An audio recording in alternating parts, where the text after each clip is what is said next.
प्रिय छात्रों, आप सभी का एक बार पुनः शारदा यूट्यूब चैनल पर स्वागत है। आज की क्लास में हम लोग हाइड्रोकार्बन का अध्ययन करेंगे, जो कि 0 से स्टार्ट हो रहा है। आप लोग इत्मीनान से, यानी आप इसे ध्यान से समझते रहेंगे। आज हम लोग पढ़ेंगे हाइड्रोकार्बन के लिए। हाइड्रोकार्बन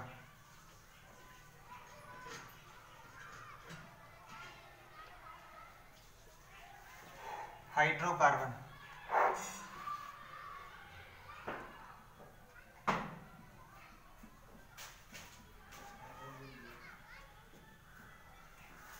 सबसे पहले हमें जानना है हाइड्रोकार्बन होता क्या है। ये वे यौगिक जिनका निर्माण है, वे कार्बनिक यौगिक जिनका निर्माण हाइड्रोजन और कार्बन से मिलकर के हुआ है, उसे हम हाइड्रोकार्बन कहते हैं। यानी जनरल भी कह सकते हैं हम कि हाइड्रोकार्बन दो शब्दों से मिलकर के बना हुआ है। यानी hydro plus carbon, hydro means hydrogen and carbon that is hydrogen और कार्बन के संयोग को हम हाइड्रोकार्बन कहते हैं। हाइड्रोजन और कार्बन के संयोग को हम हाइड्रोकार्बन कहते हैं। हाइड्रोकार्बन को ओवरऑल दो भागों में डिवाइड कर दिया गया। पहला जो हमारा होता है एलिफैटिक हाइड्रोकार्बन, पहला हमारा जो होता है एलिफैटिक हाइड्रोकार्बन,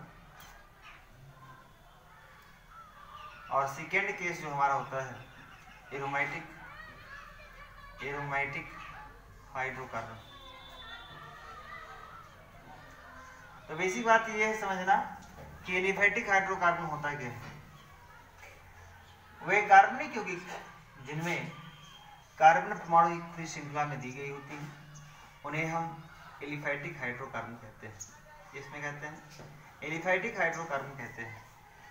और ये भी कह सकते हैं कि एलिफैटिक हाइड्रोकार्बन वे होते हैं जो एक खुली श्रृंखला में होती है और शाखित श्रृंखला में भी होते हैं। शाखित का मतलब दैट इज ब्रांच में होनी चाहिए।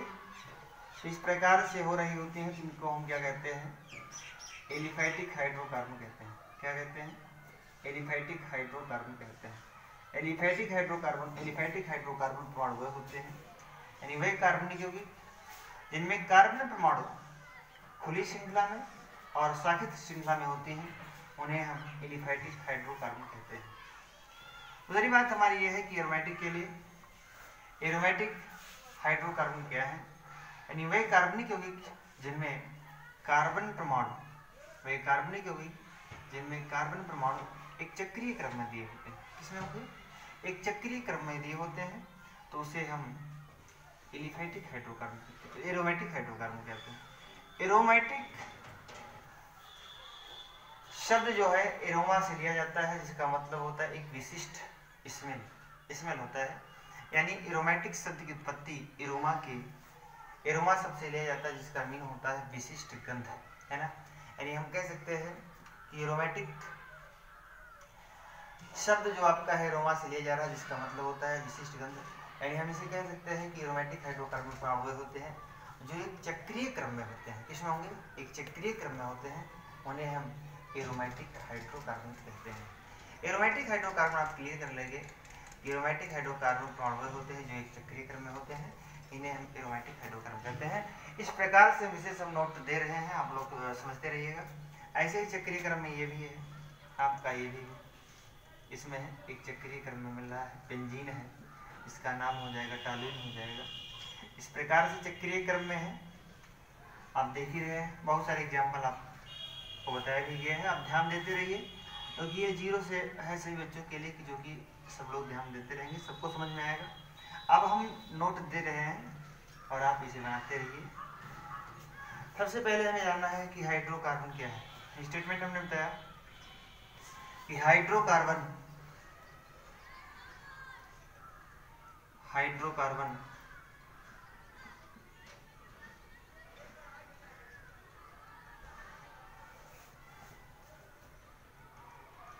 दो शब्दों से मिलकर के बना है।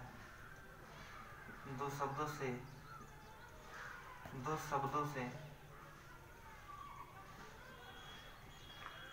मिलकर बना है।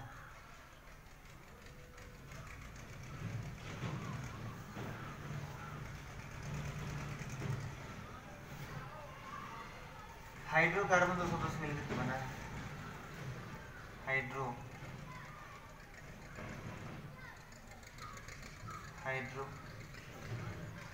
प्लस कार्बन, यानी हाइड्रो प्लस कार्बन।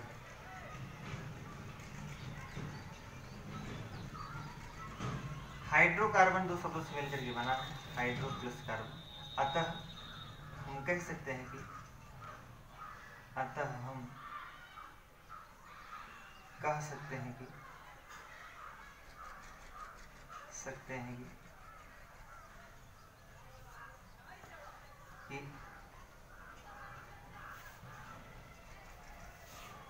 वही यौगिक जिनका निर्माण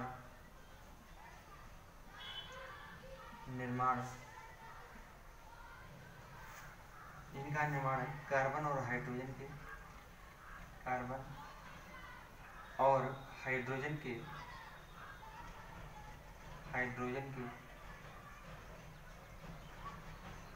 हाइड्रोजन के संयोग से बना है, हाइड्रोजन के संयोग से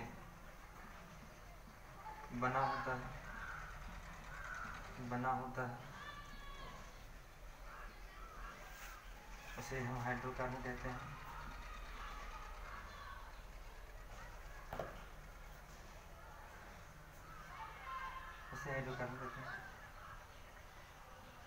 हाइड्रोकार्बन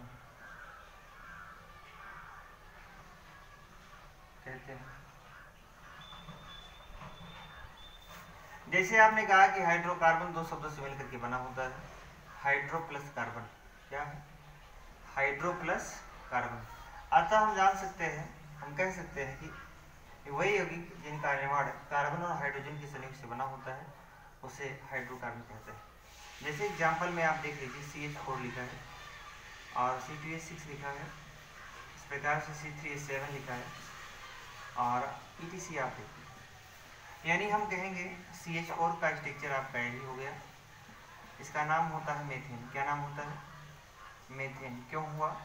क्योंकि कार्बन परमाणु यदि C1 1 टाइम होता है तो इसलिए इसका नाम मेथ, और सिंगल बांध दिया होगा तो इसका नाम एथ, यानी ओवरऑल हो गया क्या नाम? मेथेन हो गया। ऐसे ही C2 टाइम दिया है, H1 6 टाइम दिया गया है, इसका नाम क्या हुआ? हम देख रहे हैं एथ, और सिंगल बांधने के लिए क्या हुआ? एथ, और सिंगल बांधने के लिए क्या हुआ? यानी एथेन नाम हुआ। ऐसे ही C3 टाइम्स दिया है और H कितनी टाइम दिया है? 7 टाइम दिया है, यानी आप देखें C3H8 होना चाहिए, हाँ 8 होना चाहिए, 7 मैंने कर दिया था, मिस हुआ।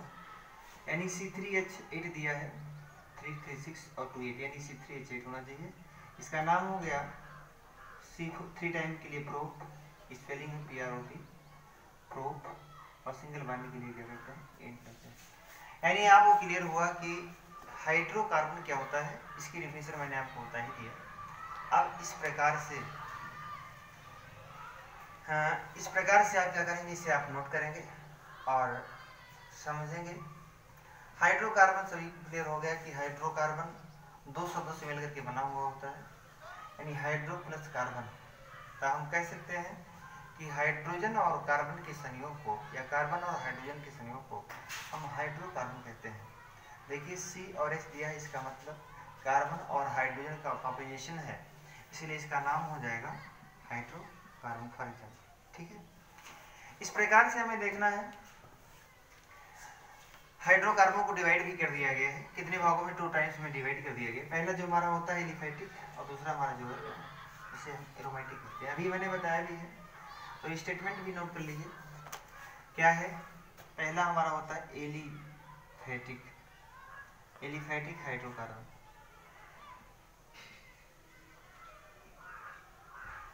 और दूसरा जो हमारा होता है एरोमेटिक हाइड्रोकार्बन। तो बातें क्लियर ही हो रही होंगी। अब हेडिंग फर्स्ट आपकी है एलिफैटिक हाइड्रोकार्बन। क्या है? Aliphatic hydrocarbon. तो एलिफैटिक हाइड्रोकार्बन हमने बताया कि यदि वे कार्बनिक यौगिक जिनमें वही कार्बनिक यौगिक जिनमें कार्बन परमाणु खुली श्रृंखला में होते हैं उन्हें हम एलिफैटिक हाइड्रोकार्बन कहते हैं। स्टेटमेंट फर्स्ट के लिए आप देखेंगे एलिफैटिक हाइड्रोकार्बन।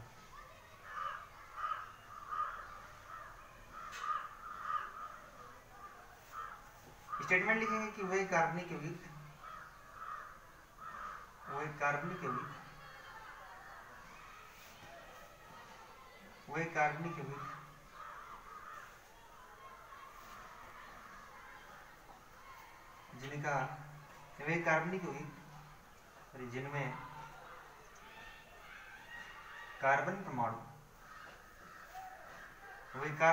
जिनमें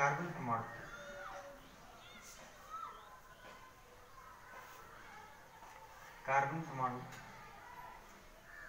खुली श्रृंखला में होती हैं वही कार्बनिक यौगिक जिनमें कार्बन परमाणु खुली श्रृंखला में होती हैं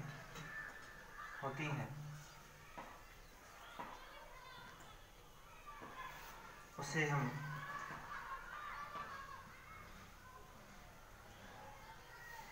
एलिफैटिक, हिंदी के लिए दोनों एक होती है, एलिफैटिक हाइड्रोकार्बन कहते हैं।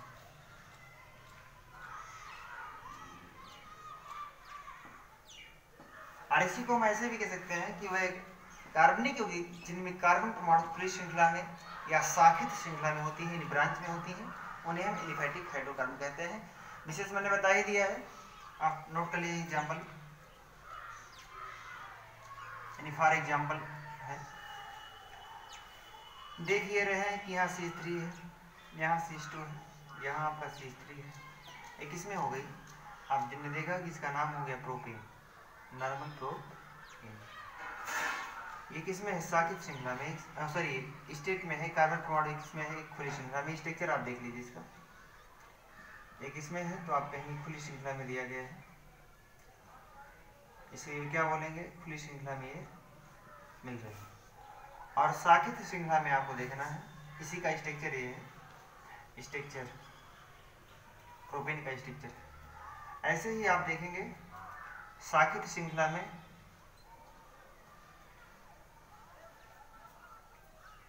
नाम इसका हो जाता है 2-मेथिल, और 3 कार्बन के लिए क्या होगा? प्रोप, और सिंगल बॉन्ड के लिए होता है इन, यानी 2-मेथिल प्रोपेन। स्ट्रक्चर इसका भी देख लीजिए आप कैसे करेंगे, क्योंकि ये शाखित श्रृंखलाबद्ध नहीं होती हैं। आप इसमें देखेंगे, इसमें हम सिंगल बॉन्ड का भी, डबल बॉन्ड का, ट्रिपल बॉन्ड का सबका भी अध्ययन करते हैं, नहीं तो आप ऐसे कहें, ये बताया नहीं गया है।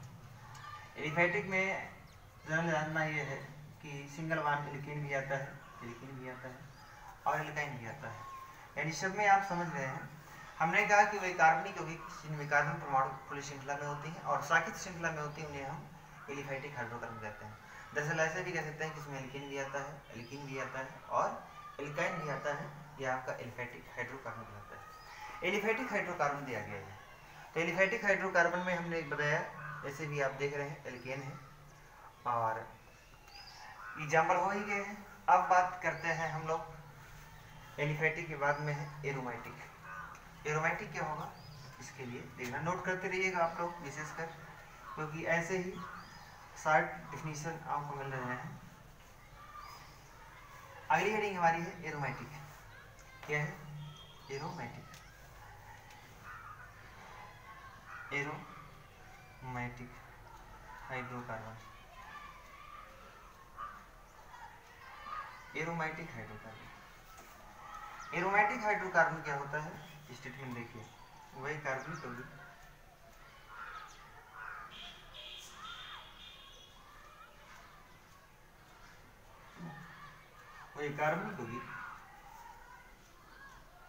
जिनमें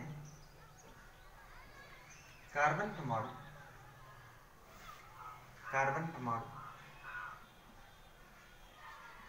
एक चक्रीय क्रम में होते हैं,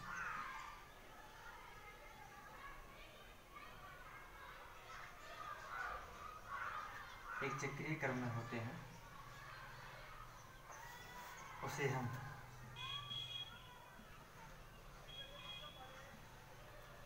एरोमेटिक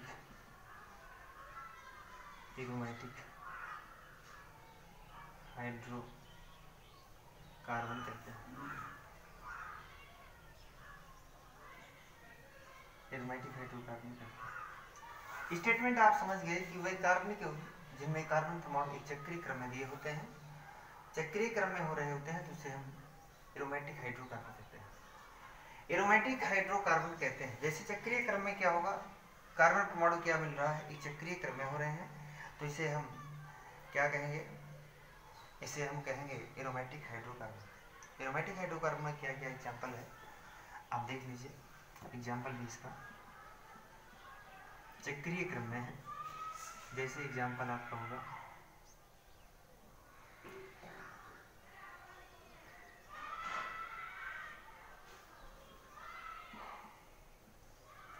ये आपका है, एक इसमें है तो एक चक्रीय क्रम में दिया गया है, ठीक है। दूसरा ऐसे एग्जाम्पल आप देख लीजिए,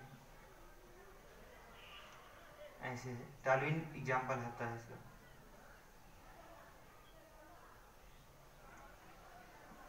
ये सब क्या है, चक्रीय क्रम में मिल रहे हैं। स्टेटमेंट कहेंगे कि वे कार्बनिक यौगिक जिनमें कार्बन परमाणु एक चक्रीय क्रम में होते हैं उन्हें हम एरोमेटिक हाइड्रोकार्बन कहते हैं। जैसे आपका बेंजीन हो गया, जैसे आपका टॉल्यूइन हो गया, इसका क्या नाम है, तो बेंजीन नाम है, इसका क्या नाम है, इसका नाम है टॉल्यूइन। क्या नाम है, टॉल्यूइन। तो इस प्रकार से आप समझ गए हैं। अब एरोमेटिक को भी दो भागों में डिवाइड कर दिया गया, एक समचक्रीय और एक क्या होता है, विषम चक्रीय। तो समचक्रीय का मीन यही होगा कि कार्बन परमाणु क्या होते हैं, एक लगातार क्रम एकांतर क्रम में मिल रहे होते हैं, लगातार मिल रहे होते हैं, तो सम चक्रीय कहते हैं। और विषम चक्रीय जो होते हैं, कार्बन परमाणु का झुंड के साथ यदि कार्बन परमाणु के झुंड में कोई अनैतिक क्रियात्मक समूह मिल रहा होता है तो उसे हम विषम चक्रीय, विषम से ही क्लियर है विषम चक्रीय भी क्या हो। तो बातें यहाँ तक क्लियर हो जाती हैं। अब हम बात करते हैं सेचुरेटेड और अनसेचुरेटेड, जो कि पूछा भी गया है। इतनी बातें तो क्लियर ही हो गई होंगी। बात है संतृप्त और असंतृप्त हाइड्रोकार्बन क्या होता है, इसके बारे में समझना है। आइए देखा जाए, आप लोग ईमानदारी से पढ़ते रहिए, हर क्लास की वीडियो भी अपलोड हो रही है। क्या है आपका संतृप्त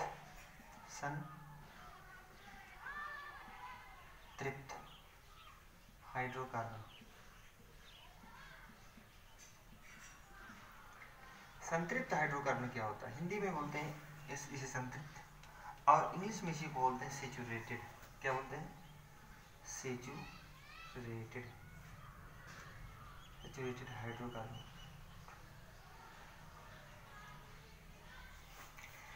संतृप्त हाइड्रोकार्बन क्या है, आपसे पूछ लिया जाए कि संतृप्त हाइड्रोकार्बन क्या होता है, तो नाम है संतृप्त यानी सेचुरेटेड हाइड्रोकार्बन। कहेंगे सेचुरेटेड हाइड्रोकार्बन परमाणु वे होते हैं, सेचुरेटेड हाइड्रोकार्बन परमाणु वे होते हैं जिनमें कार्बन परमाणु जो होते हैं एकल बंध द्वारा बनी होती हैं, इन्हें हम सेचुरेटेड कहते हैं। यानी स्टेटमेंट में हम लोग लिख सकते हैं कि वह हाइड्रोकार्बन परमाणु, क्या लिखेंगे, एक सेचुरेटेड होता है, दूसरा हमारा जो होता है असंतृप्त hydrocarbon.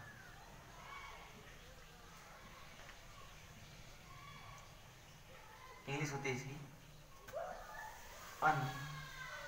Unsaturated hydrocarbon.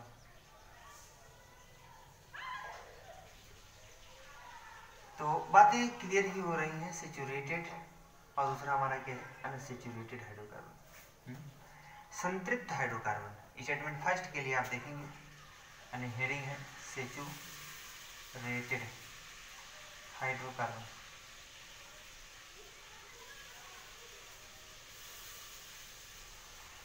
Saturated hydrocarbon के लिए परिभाषा आप नोट करेंगे। स्टेटमेंट में कैसे लिखेंगे कि वह हाइड्रोकार्बन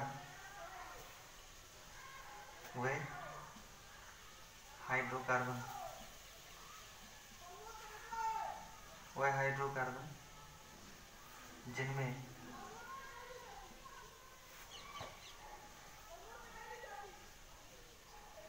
दो कार्बन परमाणुओं के बीच ऐसे भी लिखते हैं, इसको ऐसे भी लिखा जाए कि बहुत इजी लैंग्वेज में, कि संतृप्त हाइड्रोकार्बन, संतृप्त हाइड्रोकार्बन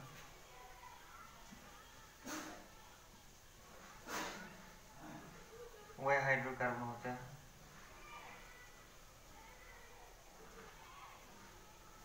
संतृप्त हाइड्रोकार्बन वह हाइड्रोकार्बन होते हैं वह हाइड्रोकार्बन होते हैं जिनमें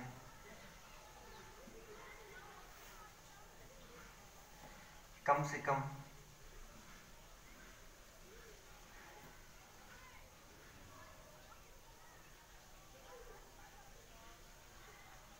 दो कार्बन परमाणुओं के बीच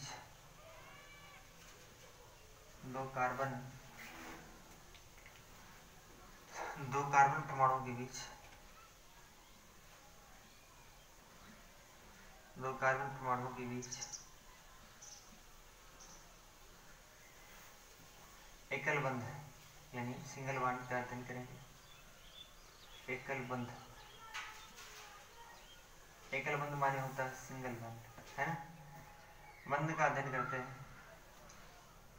दो कार्बन परमाणुओं के बीच एकल बंध पाया जाता है।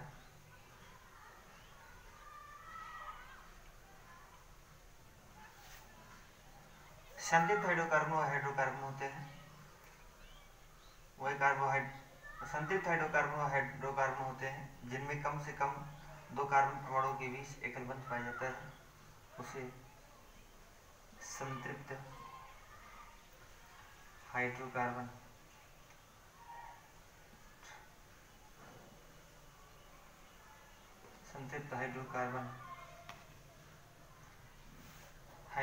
कहते हैं।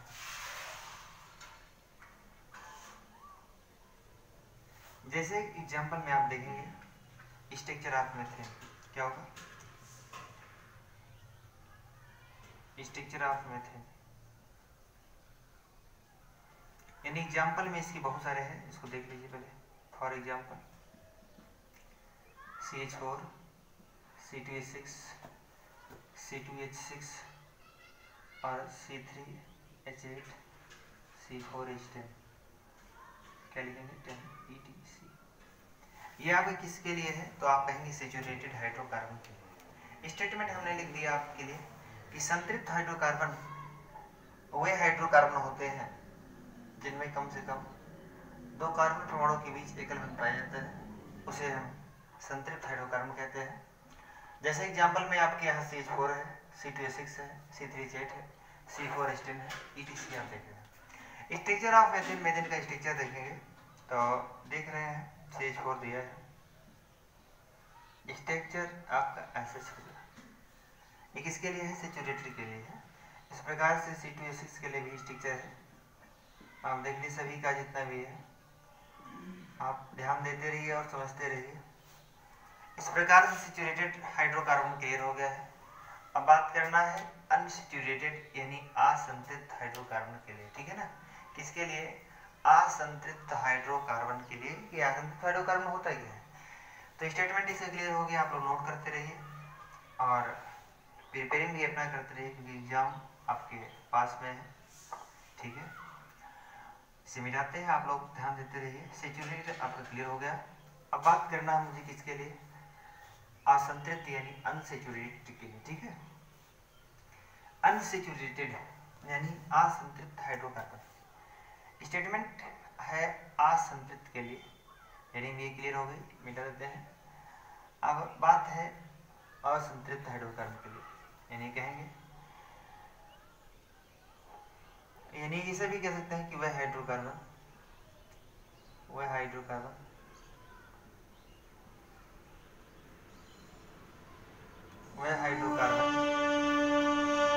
जिनमें कार्बन परमाणु के बीच जिनमें कम से कम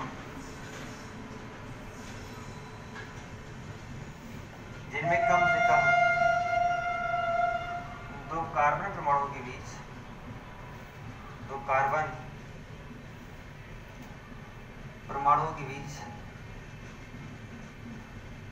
दो कार्बन परमाणुओं के बीच द्विबंध, क्या लिखेंगे? द्विबंध।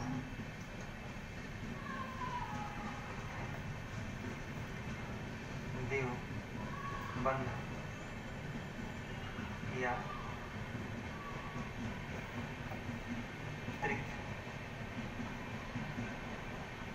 बंध, यानी डबल बॉन्ड और ट्रिपल बॉन्ड पाया जाता है, पाया जाता है।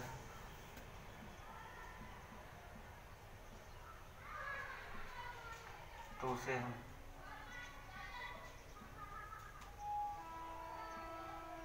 असंतृप्त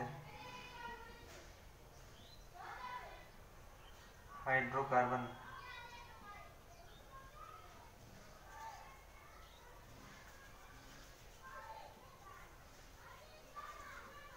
यानी हमने कहा कि वह हाइड्रोकार्बन जिनमें कम से कम दो कार्बन परमाणु के बीच द्विबंध या त्रिबंध पाया जाता है, डबल बॉन्ड ट्रिपल बॉन्ड पाया जाता है, तो उसे हम असंतृप्त हाइड्रोकार्बन कहते हैं। ऐसे एग्जांपल में हम देखते हैं, यानी हम कह सकते हैं कि यदि इसमें क्या आएगा, एल्कीन आएगा और एल्काइन आएगा। तो देख रहे हैं कि कम से कम दो कार्बन, हमने कहा है दो कार्बन परमाणु के बीच कितने बॉन्ड बन रहे हैं, तो आप कहेंगे डबल बॉन्ड आ रहे हैं, या इसी में दो कार्बन दिया गया है। कार्बन परमाणु की वैलेंसी जो होती है वो 4 होती है। देख रहे हैं कि कार्बन परमाणु में ट्रिपल बॉन्ड आ रहा है, तो डबल और ट्रिपल बॉन्ड आ रहे होते हैं, तो उसे हम असंतृप्त हाइड्रोकार्बन कहते हैं। क्या कहते हैं? असंतृप्त हाइड्रोकार्बन कहते हैं। और सारे एग्जाम्पल इसके लिए है, बहुत सारे, नोट भी करते रहिए आप। जैसे लिखा गया है CH3, क्या हुआ? CH3 हो गया, CH2 हो गया, CH2 हो गया, C। इस प्रकार से बहुत सारे एग्जाम्पल इसके लिए हैं, ठीक है ना। ये है आपका हो गया असंतृप्त हाइड्रोकार्बन। इस प्रकार से आपको क्लियर हो गया होगा कि संतृप्त और असंतृप्त, एलिफेटिक, एरोमेटिक, उसके बाद हाइड्रोकार्बन क्या होता है।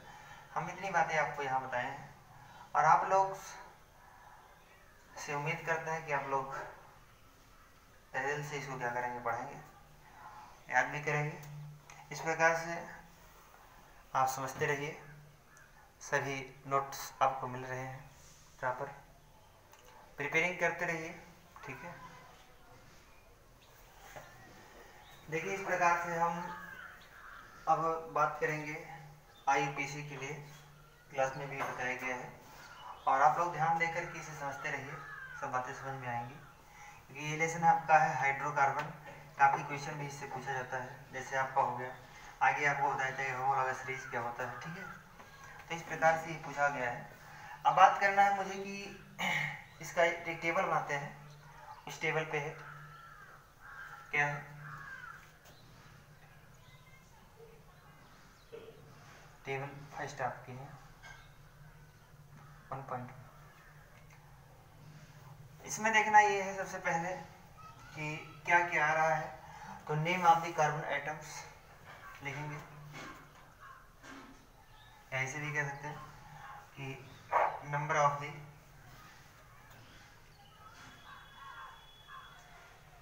Carbon atom. तो कार्बन एटम के लिए देखना नंबर ऑफ कार्बन एटम्स, उसके बाद में क्या होगा, नेम हो जाएगा, फार्मूला हो गया और स्ट्रक्चर हो जाएगा। क्या होगा,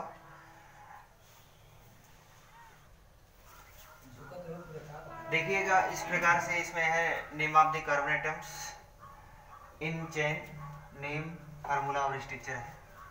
तो इसमें नेम आपका ये होगा, इस प्रकार से बनाया जा रहा है।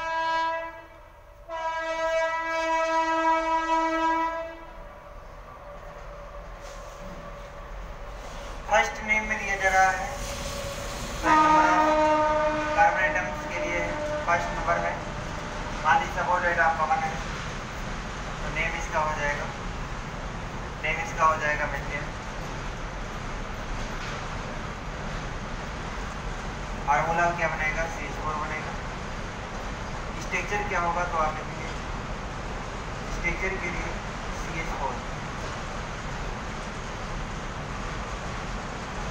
यहाँ पर क्या है, C1 के लिए लिखा गया। ऐसे ही क्यों लिखा गया है, 2 के लिए हो जाएगा H, और सिंगल बॉन्ड के लिए इन होगा, और आपका होगा ऐसे C2H6 हो जाएगा। स्ट्रक्चर आप देखेंगे ऐसे।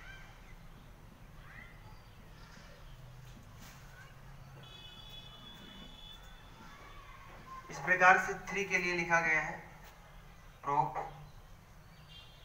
सिंगल बॉन्ड के लिए लिखेंगे एन, क्या लिखेंगे एन, प्रोपेन, और प्रोपेन के लिए फार्मूला होगा C3। इसमें आप 2 ऐड करिए, जैसे आप 4 है यहाँ 6 हुआ, यहाँ क्या करेंगे 8 करेंगे, तो C3 टाइम कर दीजिए, और H कितनी टाइम करेंगे, H आप 8 टाइम करेंगे, तो C3 हो गया। अब बात करना है C4 के लिए। 4 के लिए क्या होता है, ब्यूट होता है, सिंगल बॉन्ड के लिए एन, यानी क्या करेंगे C4H10 करेंगे, C4 आपका ब्यूट। अब H कितनी बार किया जाए, तो आप करेंगे 10,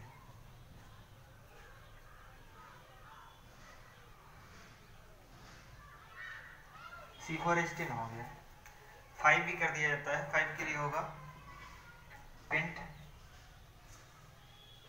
सिंगल बॉन्ड के लिए एन, यानी क्या हो गया पेंट इन, लिखेंगे C5 और यहाँ 4 6 8 10 12 है ना, तो आप 5 टाइम्स इसमें कर दीजिए, और इस कितनी टाइम हुआ, इस 12 टाइम हुआ।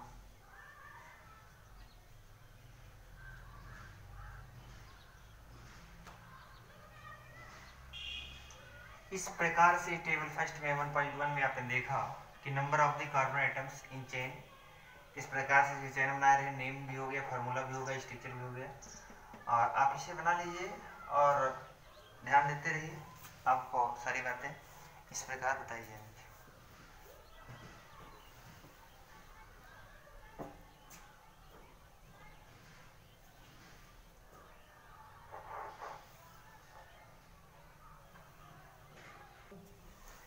देखिए ऐसे ही कुछ आप IPC भी नाम देख लीजिए, जैसे बॉन्ड नोटेशन के लिए लिखा है, क्या है बॉन्ड नोटेशन के लिए ध्यान दीजिएगा 32 8 40 होते हैं। देखिएगा इसमें हम आपसे बात करेंगे bond line notation,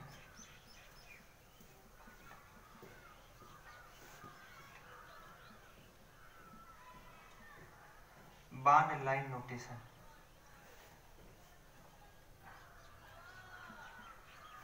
bond line notation.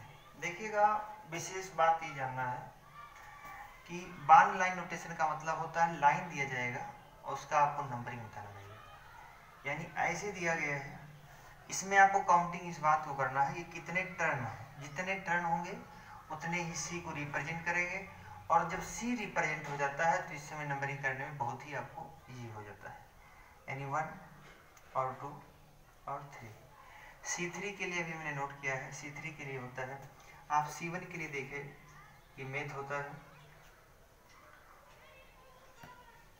और C2 के लिए आपने देखा एथ होता है, C3 के लिए आपने देखा प्रोप होता है, C4 के लिए आपने देखा ड्यूट होता है, C5 के लिए आपने देखा पेंट होता है, C6 के लिए आपने देखा हेक्स होता है, 7 के लिए आपने देखा हेप्ट होता है, C8 के लिए आपने देखा ऑक्ट होता है, C9 के लिए आपने देखा नोन होता है, C10 के लिए आपने देखा क्या होगा, यानी C कितनी बार है 3 टाइम है, 3 के लिए क्या लिखेंगे प्रोप, और सिंगल लाइन है तो इसमें क्या करेंगे प्रोपीन हो जाएगा, ठीक है। ऐसे ही दिया गया है, ऐसे बनाया गया है, यानी 1 2 3 4, 4 के लिए आपने देखा क्या ब्यूट हो गया, और सिंगल लाइन दिया होगा तो उसमें क्या करेंगे एन का प्रयोग करेंगे, इन का प्रयोग करेंगे, और वाई का प्रयोग करेंगे, आइन बोलते हैं, इन एन आइन, एन इन और आइन, यानी देखिए 4 टाइम लिखा, 4 के लिए करेंगे ब्यूट, और सिंगल बॉन्ड है तो उसमें क्या करेंगे इन, ठीक है। ऐसे ही मान लीजिए सपोज डेट कोई फंक्शनल ग्रुप दिया होगा तो नंबरिंग आप उधर से करेंगे, इधर से आपको क्या होगा फंक्शनल ग्रुप नियरेस्ट में होगा, ठीक है, इन 1 2 3 इधर से भी कर सकते हैं, यानी नाम हो जाएगा 2 क्लोरो और 3 कार्बन के लिए क्या करेंगे प्रोप और सिंगल बॉन्ड के लिए E, ठीक है। ऐसे ही मान लीजिए अल्फाबेट में एक टी बनाई गई है, टी बनाया गया है तो उसमें आप क्या करेंगे यहाँ से ये 3 होगा, टर्न है यानी CH हो जाएगा, कार्बन की वैलेंसी जर होती है तो 1 2 3 4 हो गया और यहाँ पर क्या होगा CH3 हो गया, ठीक है। नाम करेंगे तो हो जाएगा क्या लिखेंगे 2 मिथिल और 3 टाइम्स के लिए क्या होगा प्रोप, सिंगल बॉन्ड के लिए 2 मिथिल प्रोप इन होगा। तो इस प्रकार से आप इसके नाम देख रहे हैं और IPSC नाम मैंने आपको हेडिंग क्या बताया अभी तक के देखिएगा। पहला आपकी हेडिंग हुई, पहली हेडिंग हो गई हाइड्रो कार्बन, इसके टाइप आपके हो गए एलिफैटिक हो गए, एलिफैटिक हाइड्रोकार्बन। दूसरा हमारा है एरोमेटिक, एरोमेटिक हाइड्रोकार्बन, ये भी क्लियर। इसमें हमने बताया कि सैचुरेटेड हाइड्रोकार्बन। दूसरा हमारा होता है अनसैचुरेटेड हाइड्रोकार्बन। उसके बाद मैंने आपको बताया क्या टेबल। इस प्रकार से टेबल के बाद बॉन्ड नोटेशन है ना, बॉन्ड लाइन नोटेशन, ठीक है, ठीक है, बॉन्ड लाइन नोटेशन। शेष इसी पर आज के लिए ही धन्यवाद। हमारी आपकी अगली मुलाकात अगले वीडियो में। जय हिंद, जय भारत।